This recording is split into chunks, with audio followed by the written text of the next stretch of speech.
November 2009, Helmand Province, Afghanistan. The temperature is 43 degrees Celsius, hot enough that the asphalt on the few paved roads has turned soft, hot enough that metal equipment becomes too hot to touch with bare hands, hot enough that mirage effects distort everything beyond 1,000 meters into wavering uncertainty. Through his Schmidt and Bender scope, Corporal of Horse Craig Harrison can barely see them. Two Taliban machine gunners 707 meters away are raining PKM fire down on his trapped patrol from an elevated compound. That's 1.68 miles. That's nearly 2 kilometers beyond what his rifle is designed to do. That's a distance where the bullet will take over 3 seconds to reach the target, where it will drop more than 400 feet from the line of sight, where a 5-mile-per-hour wind error will push it 20 feet off target. Every ballistic table, every training manual, every instructor at sniper school says the same thing. Beyond 1,500 meters, you're wasting ammunition.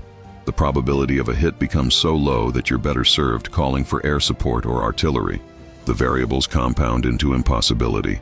Bullet drop, wind drift, air density, temperature, the Coriolis effect from Earth's rotation, even the curvature of the Earth itself at this range. Harrison has neither air support nor artillery available. His patrol is pinned down in a dried riverbed with no cover, taking accurate machine gun fire that has already wounded 2 men. The nearest friendly unit is 30 minutes away.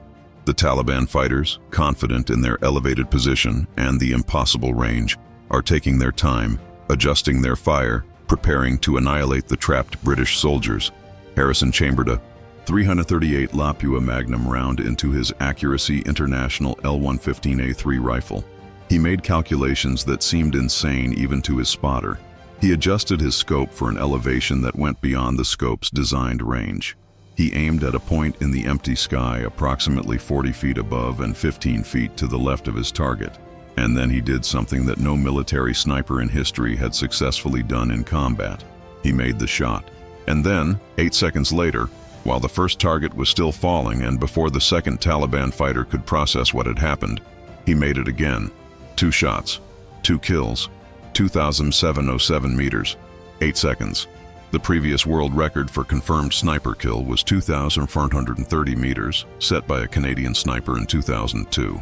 Harrison had just exceeded it by 277 meters, and he had done it twice, in rapid succession, under combat conditions that made the shot mathematically improbable to the point of impossibility. The 40 Taliban fighters, who had been preparing to overrun the British position, watched their 2 machine gunners drop dead from wounds that came from nowhere. They could not hear the shots at that range. They could not see the muzzle flash. They could not comprehend how anyone could kill at a distance that exceeded the effective range of every weapon they possessed. They broke and ran. The entire attack collapsed. 40 fighters routed by 2 bullets that should never have hit anything. How does one sniper with 1 rifle achieve shots that every expert says are impossible?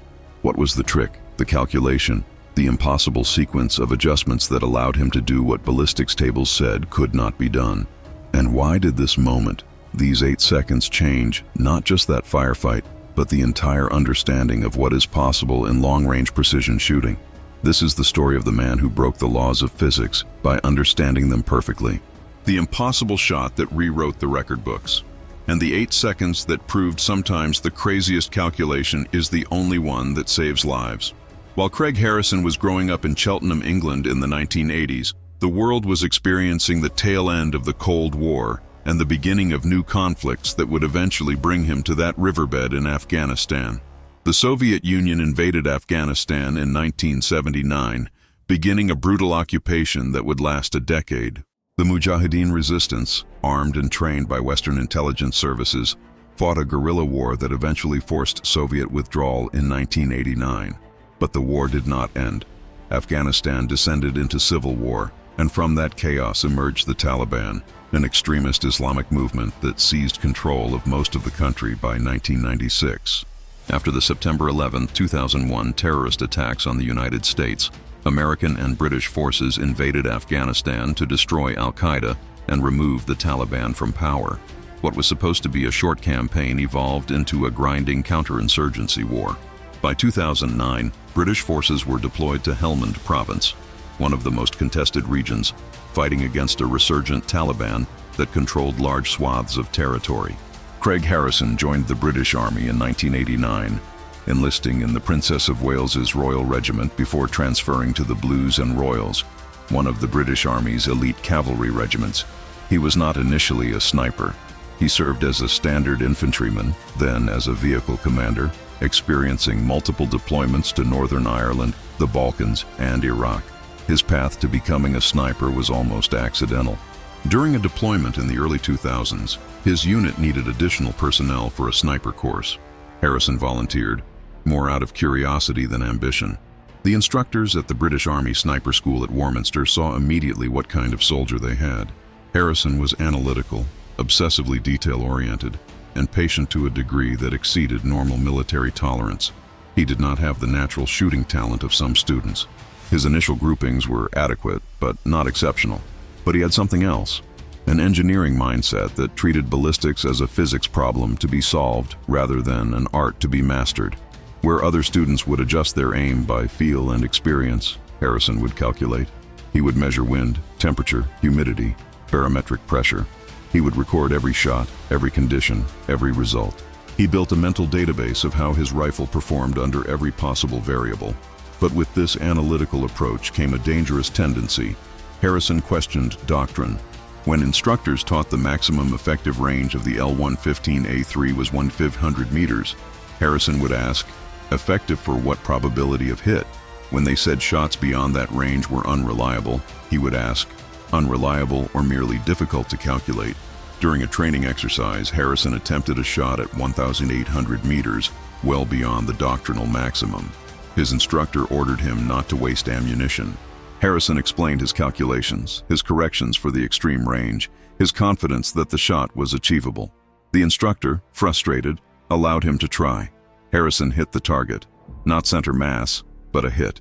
The instructor's response was telling. That was luck. In combat, you'll call for fire support, not waste time on low-probability shots. Harrison nodded, but he did not stop calculating what was possible at extreme range. Warrant Officer Class 2.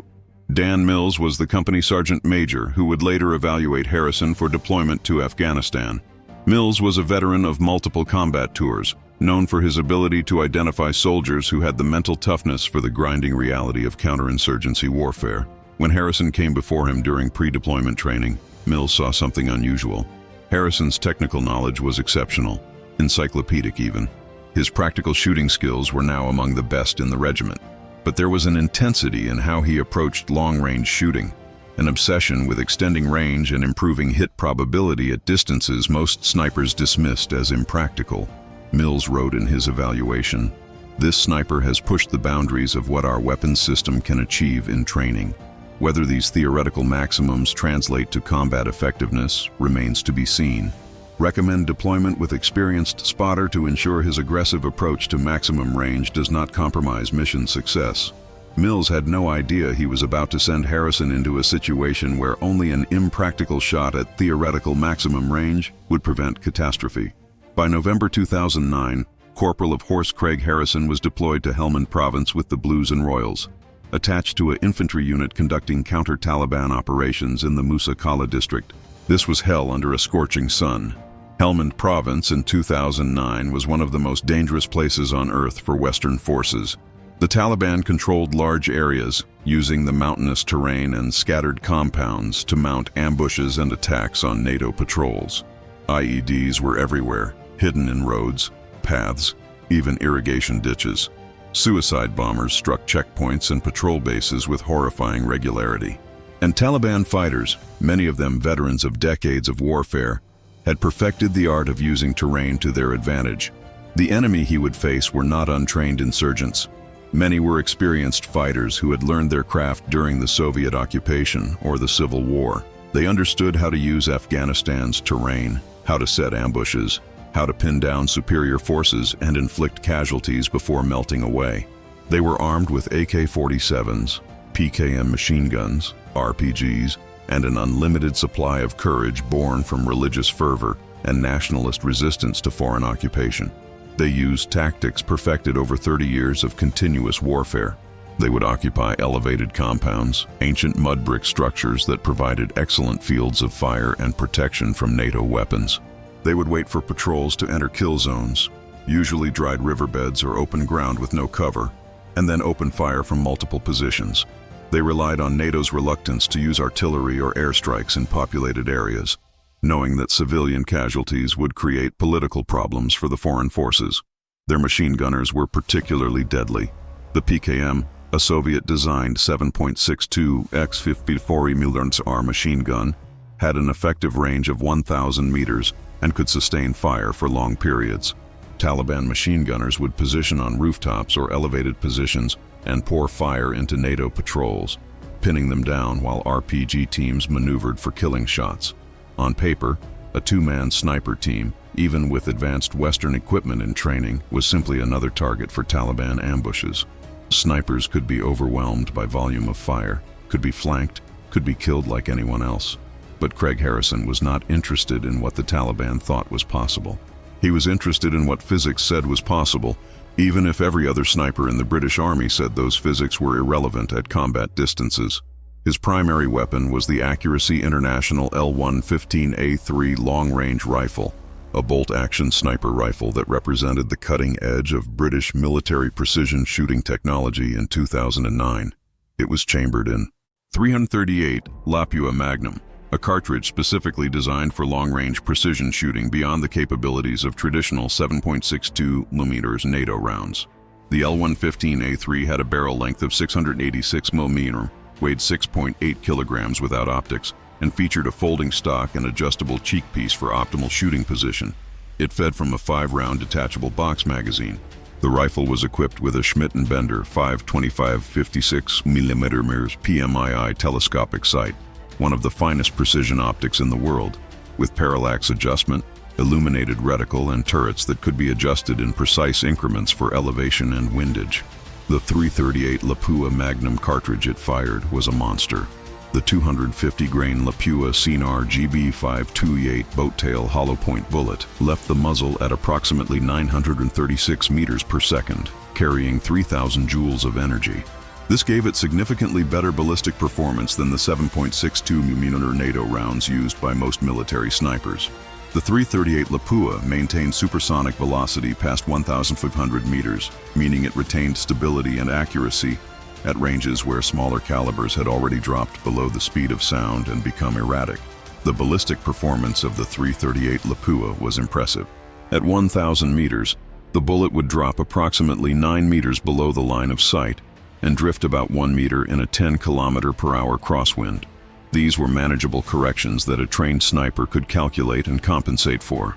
But at 2,700 meters, the physics became brutal. The bullet would take 3.18 seconds to reach the target. It would drop approximately 125 meters below the line of sight. A 10 km/h crosswind would push it approximately 6 meters off course. The bullet would have lost more than half its muzzle velocity, dropping below the speed of sound and entering the transonic region where stability became questionable. Worse, at this range, variables that were negligible at normal distances became critical. Air density, affected by altitude, temperature, and humidity. The Coriolis effect, the apparent deflection caused by Earth's rotation, which at 2,700 meters in the northern hemisphere would push the bullet approximately 3 meters to the right. Even the curvature of the Earth itself became a factor, with the target effectively below the horizon from the shooter's perspective. Every ballistic calculator, every military doctrine manual, every instructor said the same thing. The effective range of the L115A3 was approximately 1,500 meters. Beyond that, the probability of a first-round hit dropped below 20%. Beyond 2,000 meters, the probability dropped below 5%.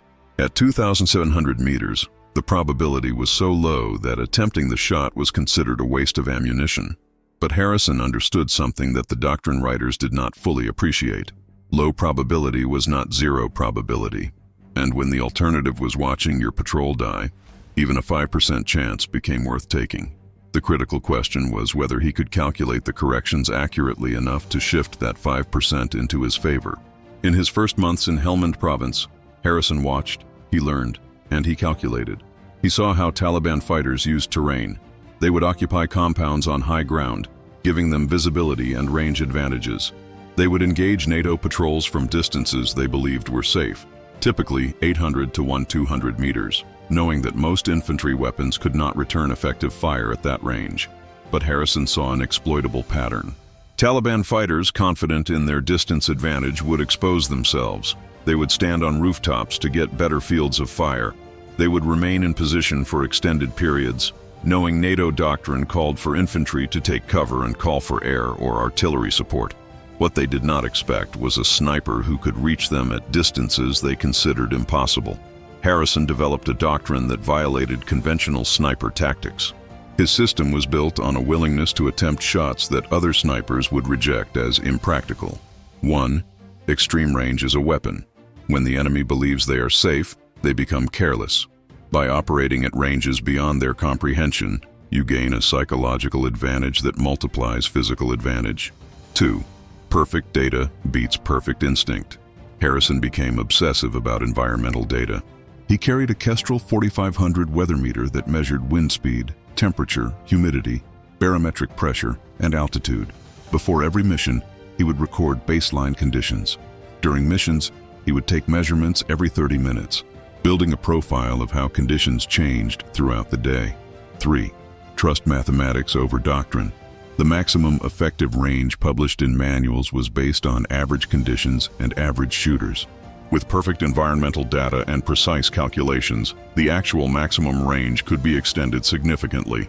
The question was not, can I hit at this range, but have I measured all variables accurately enough to calculate the correct hold? 4. The rifle is more capable than the doctrine. The L115A3 was designed with engineering tolerances that exceeded the published effective range. The limitation was not the weapon system, but the difficulty of calculating corrections at extreme distance. Solve the calculation problem and the rifle would perform. His spotter, Corporal Chris Newton, watched Harrison work and realized their sniper team was different from others. Where conventional sniper teams would engage targets at 600 to 1,000 meters and call it a successful day, Harrison was constantly pushing further. He would attempt 1,400-meter shots, then 1,600 meters, then under 1,800 meters. His hit rate at these extreme distances was lower than at conventional ranges, perhaps 40 to 50%. But he was hitting targets that other snipers would not even attempt. And critically, he was building a database of how his rifle performed at these distances under different conditions. He discovered something important. The ballistic calculators and tables used by military snipers were based on standard atmospheric conditions. But Helmand Province was not standard.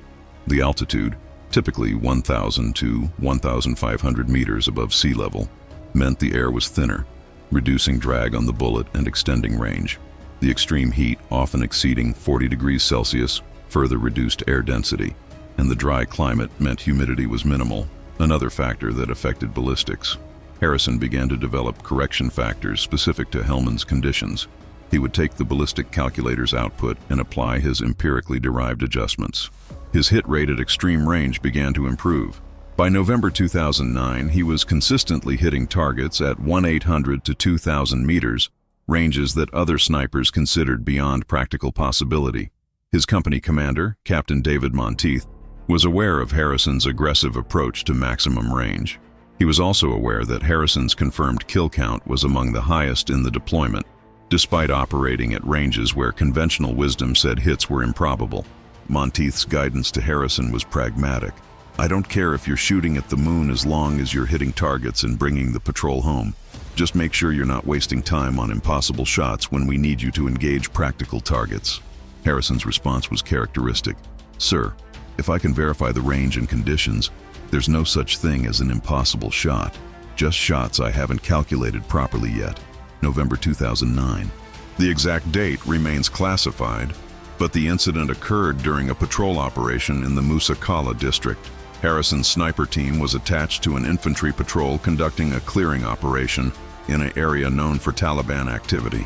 The patrol consisted of approximately 20 British soldiers moving through a dried riverbed, following a route that intelligence suggested was clear of IEDs. The riverbed was approximately 2 meters below ground level, with steep banks on either side offering minimal cover. The terrain around them was typical Helmand landscape, dusty, rocky, dotted with sparse vegetation and occasional compounds. They were 3 kilometers from their forward operating base, moving carefully, scanning for threats. The temperature was 43 degrees Celsius. Heat shimmer made distant observation difficult. Everything beyond 1,000 meters wavered and distorted in the superheated air. At 10:34 hours, the patrol came under fire.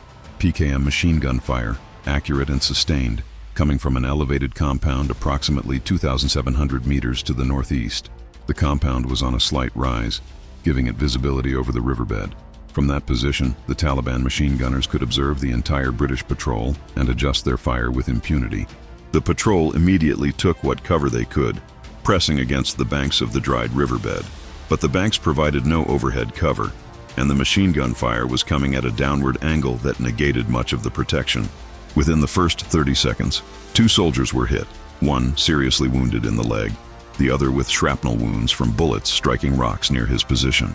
The patrol commander, a lieutenant whose name remains protected, assessed the situation rapidly. They were pinned down in a kill zone with minimal cover. The Taliban had them ranged perfectly. Artillery support was unavailable. The nearest fire support base was allocated to a different operation. Air support was at least 15 minutes away, probably longer. The nearest friendly unit that could maneuver to their support was 30 minutes out. The Taliban, confident in their position, were taking their time. They would fire bursts, adjust, fire again. They were preparing to systematically destroy the British patrol. More Taliban fighters were visible, approximately 40 in total based on movement around the compound, preparing to exploit the pinned patrol's vulnerability. Harrison and his spotter, Newton, were at the rear of the patrol. When the firing started, they immediately began scanning for the source. Newton, using a spotting scope, identified the compound and the machine gun positions. "I've got them. Northeast elevated compound. Range." Newton used his rangefinder, a Vectronics PLRF-25C laser rangefinder capable of measuring distances up to 15 kilometers. The readout made him pause. He measured again to verify. Range is 2,707 meters. Say again, 2,707 meters. Harrison processed this information. 2,707 meters was beyond anything he had successfully engaged in combat. It was 277 meters beyond the world record confirmed sniper kill, set by Canadian sniper Rob Furlong in 2002 in Afghanistan at 2,430 meters. It was so far beyond the L-115A3's published effective range that most snipers would not even consider attempting the shot, but the alternative was watching his patrol die. Harrison made his decision in approximately 3 seconds. "I'm taking the shot." Newton, who had worked with Harrison long enough to trust his analytical approach, did not argue. He began calling environmental data. Wind speed at their position was 5 to 7 kilometers per hour, variable direction, mostly from the west. Temperature 43 degrees Celsius. Humidity less than 10%. Barometric pressure 1010 millibars. Altitude approximately 1,200 meters above sea level. Harrison began his calculations. The ballistic calculator on his Kestrel gave him the elevation correction, approximately 450 mils of elevation. But Harrison knew the calculator's output was based on standard conditions. He applied his empirically derived corrections for Hellman's thin, hot, dry air. The correction shifted to approximately 440 mils. His scope's elevation turret had a maximum adjustment of approximately 300 mils. He was 140 mils short. This meant he would have to use holdover, aiming above the target by an amount that corresponded to the remaining elevation correction. At 2,700 meters, 140 mils of holdover translated to approximately 38 meters above the target. Harrison would have to aim at a point in empty sky nearly 40 meters above the Taliban machine gunner and trust that the bullet would arc through that parabola and drop onto the target. The wind correction was equally brutal. The 5 to 7 kilometer per hour wind would drift the bullet approximately 4 to 5 meters at this range.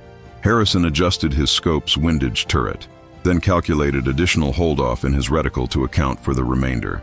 The Coriolis effect would push the bullet approximately 0.3 meters to the right. He added this to his wind correction. The angles were complex. The target was elevated relative to his position, which changed the ballistic arc slightly. He factored this in. The entire calculation process took approximately 90 seconds. While he calculated, the Taliban machine gunners continued to fire.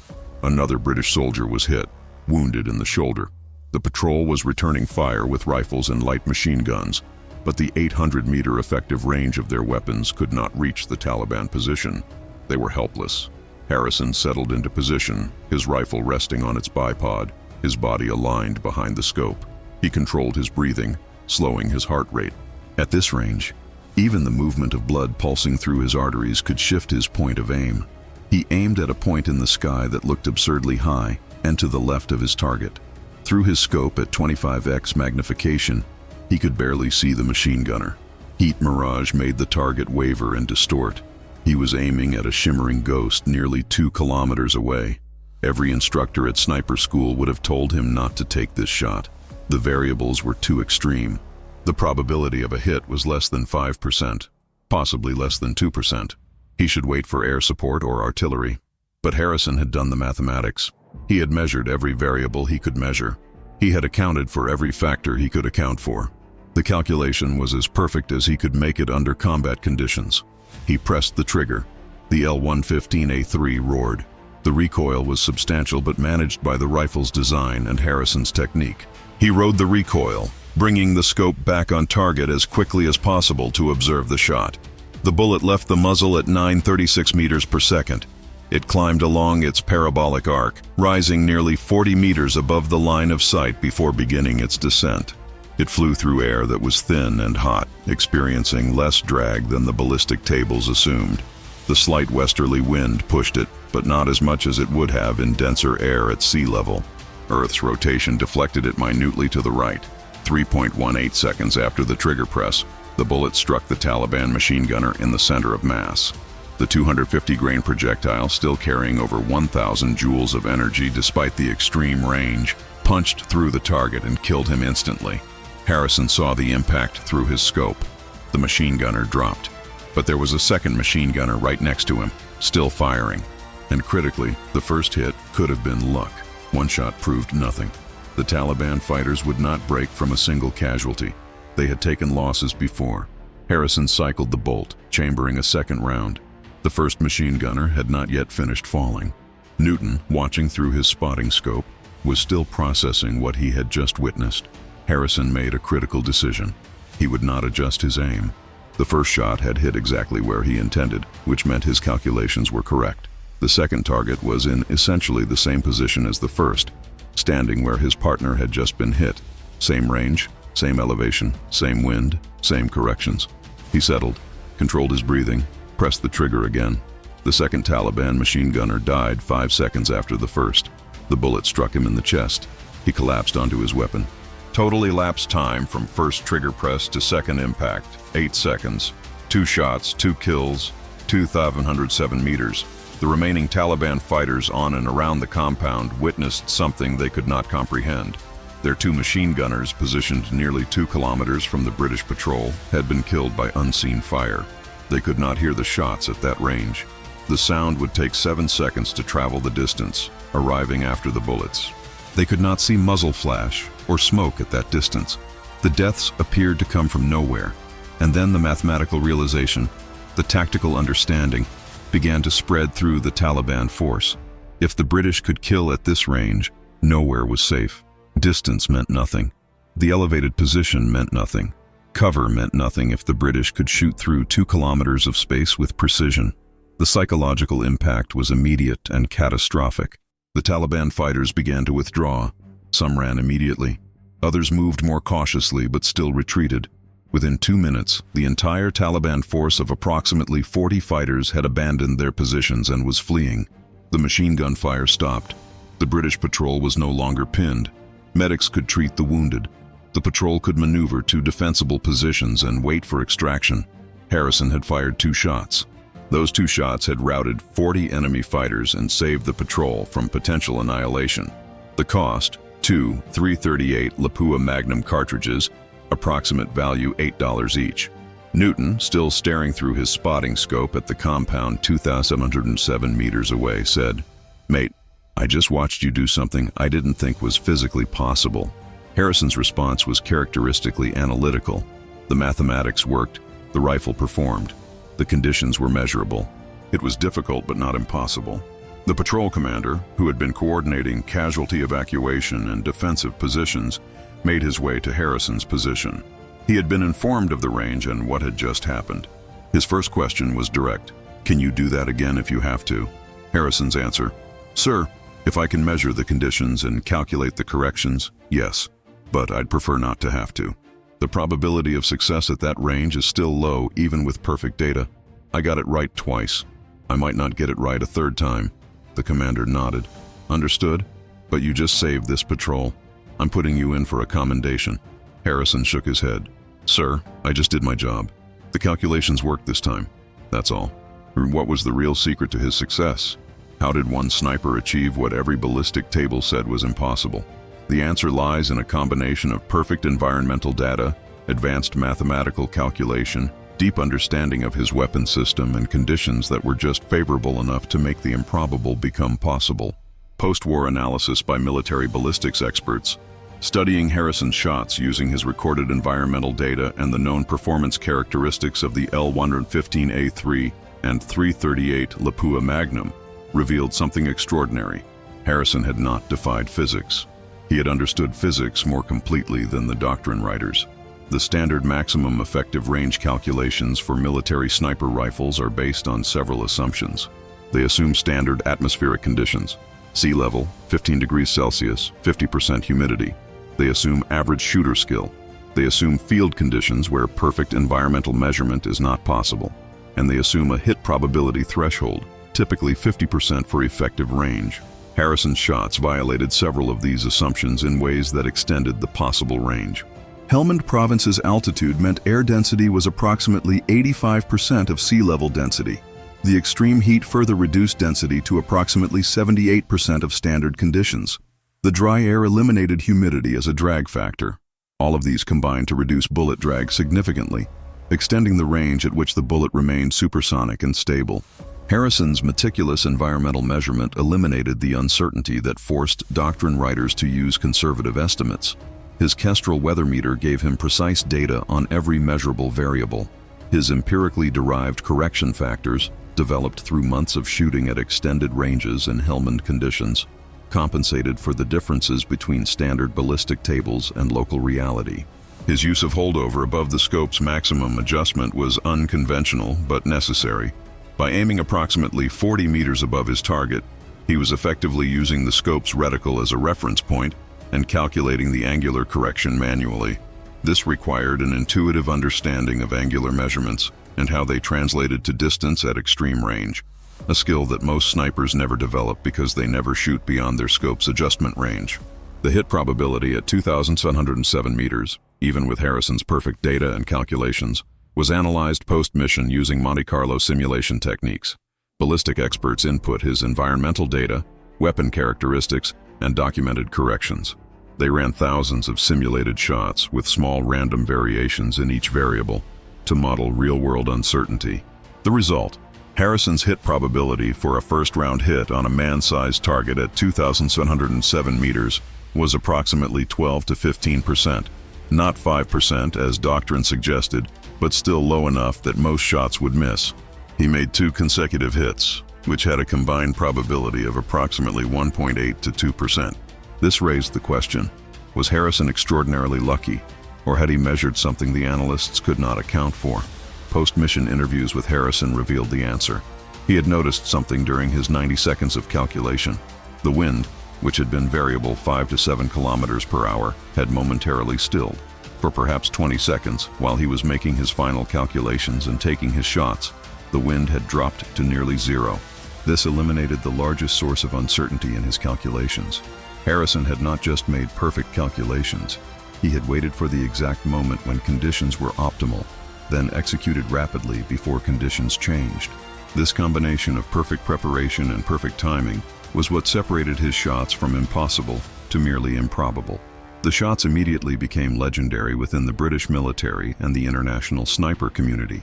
When Harrison's unit rotated back to the UK, he was required to provide a detailed technical brief to Army sniping instructors at Warminster. The brief, still partially classified, included his environmental data, his calculations, his corrections, and his reasoning. The reaction from instructors was mixed. Some praised his initiative and skill. Others were concerned that his success would encourage other snipers to attempt low-probability shots at extreme range. wasting ammunition and revealing positions for minimal gain. The head of the British Army sniper program issued guidance that was remarkably balanced. Corporal Harrison's shots were extraordinary achievements that demonstrate the upper limits of what our weapon systems can accomplish under optimal conditions with perfect data.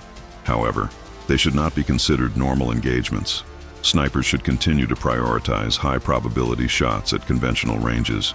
Extreme range engagements should only be attempted when the tactical situation demands it and when environmental conditions can be precisely measured. In March 2010, Harrison was awarded the Conspicuous Gallantry Cross, the second highest military decoration for gallantry in the British honors system. The citation specifically mentioned his extraordinary precision shooting at unprecedented range that saved the lives of members of his patrol and routed a numerically superior enemy force. The Guinness Book of World Records confirmed his shots as the longest confirmed sniper kills in history, a record that would stand until 2017 when a Canadian sniper in Iraq achieved a confirmed kill at 3,540 meters using a Macmillan TAC-50 rifle. But beyond the records and medals, Harrison's shots had a lasting impact on military sniping doctrine. His achievement proved that the published maximum effective ranges were conservative estimates rather than absolute limits. This led to increased emphasis on environmental measurement and ballistic calculation in sniper training. Modern military snipers are now taught advanced ballistics, including the Coriolis effect, air density calculations, and extreme range corrections that were previously considered unnecessary for field use. Weapons manufacturers studying Harrison's shots refined their ballistic calculators and range estimation tools. The current generation of sniper rifles and optics have extended adjustment ranges specifically to enable the kind of extreme holdover Harrison used. The Schmidt and Bender scopes used by British snipers were redesigned with extended elevation adjustment to accommodate extreme range shooting without requiring holdover. After his deployment, Craig Harrison returned to the UK. He continued to serve as a sniper instructor, teaching the next generation of British Army snipers. But his wounds from Afghanistan, including injuries sustained in multiple IED strikes during subsequent patrols, eventually forced his medical retirement from the Army in 2014. In interviews after leaving service, Harrison was characteristically modest about his achievement. When asked about the shots, he would explain the mathematics, the environmental factors, the weapon characteristics, but he always emphasized, "I was lucky that conditions allowed the shots to work. Slightly different wind, slightly different air density, and I would have missed. The important thing is not that I made impossible shots. The important thing is that I saved my patrol." That's what snipers are supposed to do. When pressed about whether he considered himself the best sniper in British Army history, his response was telling, "I'm not the best shot. There are snipers with better natural accuracy than me. I'm not the most experienced. There are snipers who have served longer and seen more combat. What I am is thorough. I measure everything I can measure. I calculate everything I can calculate, and I take shots when the mathematics says I have a reasonable chance of success. That's not being the best. That's just doing the job properly." In 2015, Harrison published a memoir titled The Longest Kill, detailing his military service and the circumstances of his record shots. The book includes a technical appendix with the ballistic calculations he used, environmental data from the mission, and guidance for understanding extreme range shooting. It has become required reading for military snipers internationally. Today, the L115A3 rifle Harrison used, serial number precisely recorded, but not publicly disclosed, is held in the British Army's collection of historically significant weapons. It is occasionally displayed at military museums with a placard describing Harrison's shots, used to achieve the longest confirmed sniper kills in history at 2,507 meters. 2 consecutive hits, 8 seconds, November 2009, Helmand Province, Afghanistan. At the British Army Sniper School at Warminster, a memorial board lists record achievements by British military snipers. Harrison's entry is simple. CPL of Horse Craig Harrison, Blues and Royals, 2,707 meters, 2 confirmed kills, Helmand Province, 2009. Record stood 8 years. In the classroom where ballistics and mathematics are taught to new snipers, there is a photograph of Harrison's scope's reticle view at the moment before his first shot.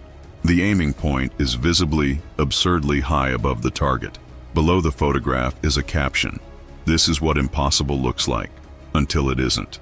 It is a reminder that sometimes the most important skill is not the ability to shoot, but the ability to understand when shooting is possible. That doctrine and published ranges are guidelines, not absolute limits. That perfect measurement and calculation can turn low probability into achievable reality. 2 shots, 8 seconds, to the 707 meters, 40 enemies routed, 1 patrol saved. The sniper who broke the world record by understanding that the maximum effective range is not where the manual says your rifle stops working, but where your ability to measure and calculate stops working. The impossible shots that were merely improbable, executed by a man who refused to accept that any problem was unsolvable if you could measure all the variables and do the mathematics correctly. The farm boy from Cheltenham who proved that sometimes the craziest calculation is the one that saves lives, and sometimes the longest shot is the only shot that matters. 1 L115A3 rifle, 1.338 Lapua Magnum cartridge, 1 perfect set of environmental conditions, 1 sniper who measured everything measurable and calculated everything calculable, and 2 Taliban machine gunners who died wondering how anyone could reach them from a distance they believed made them invincible, killed by mathematics they never saw coming.